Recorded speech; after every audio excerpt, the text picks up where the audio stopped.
Cut the shit. You're really good at pretending to be a little girl. Thank you.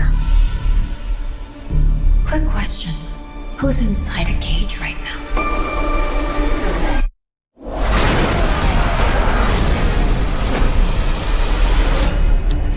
What do we know about vampires? How do we kill it? Crucifixes. Stake through the heart. Daylight is a big one. We need to find a way out of here. We split up.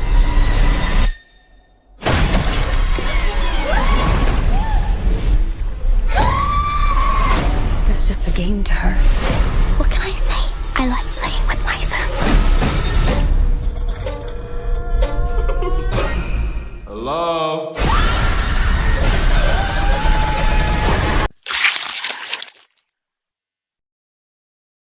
Hello, everybody. Welcome again to another Dungeon of Deadly Delights movie review. I'm, of course, Rob DiLauro, and this is my wife, Melody. What's up?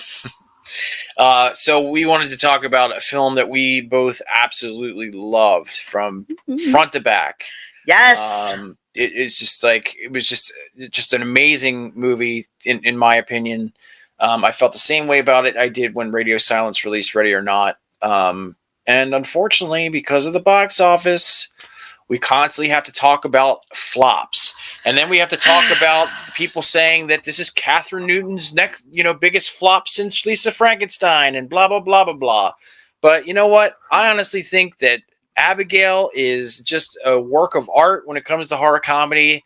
I think that Matt Olpin and Tyler Gillette, of course, the men known as Radio Silence, did a wonderful job. And I don't know. Let's gush about Abigail.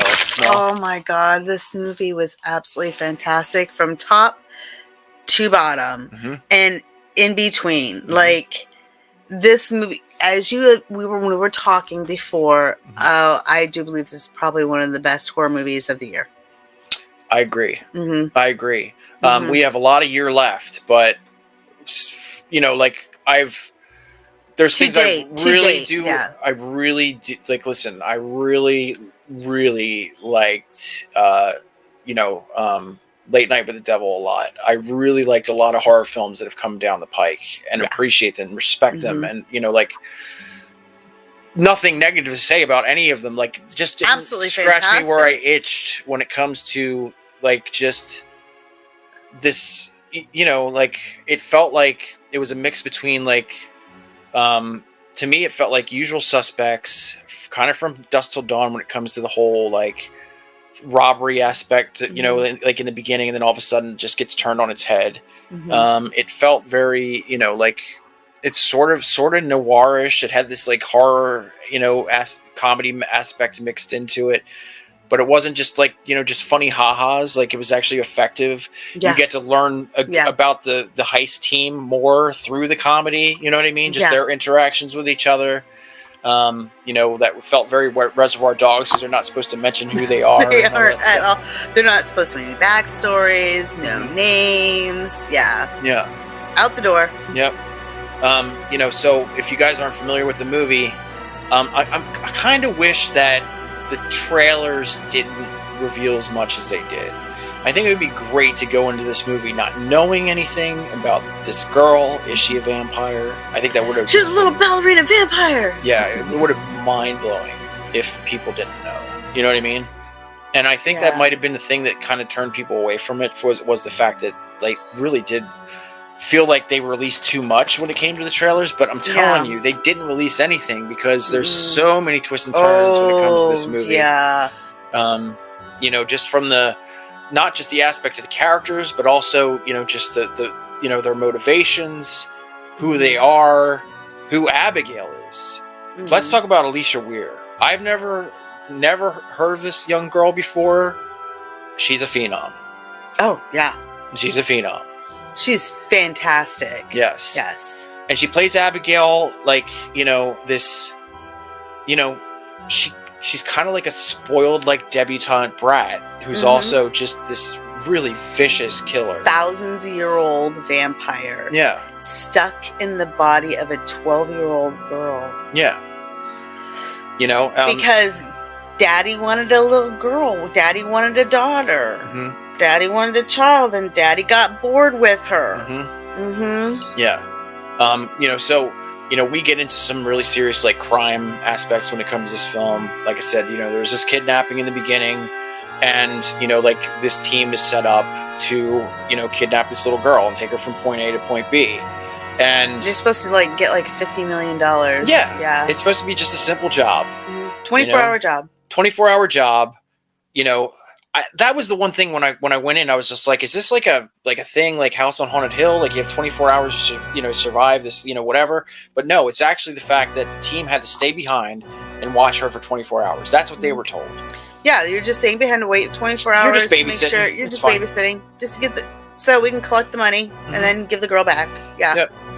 Because the guy's definitely going to comply. He loves his daughter. He's going to give us the money. And then of course everything until they find out who the dad is. And then one guy's like, I'm going to bounce. Yeah. And he's kind of like the Kaiser Soze of, that's why it feels like The Usual Suspects. Yeah, he is the father is the Kaiser Soze of, the world. Yeah. There's a lot to this movie that we cannot discuss because it is so new out in the theater, and we cannot give spoiler alerts, because if we do, we will have our heads chopped off by the masses. Just like in the movie. Figuratively. Spoiler alert. Yeah, spoiler alert, yeah. But needless to say, Abigail is a 1,000-year-old vampire. She is absolutely vicious. The whole thing is she set this up to have these people come in because she likes to play with her food. Yeah. And she does have a sense of humor. She is actually pretty funny. You got to remember, she's a 12-year-old. She's a 1,000-year-old vampire stuck in the body of a 12-year-old girl. She's highly intelligent. Highly intelligent. Very intelligent, very cultured, and very good in the art of, what's the word I'm looking for? Ballet. Negotiations. And ballet. And ballet.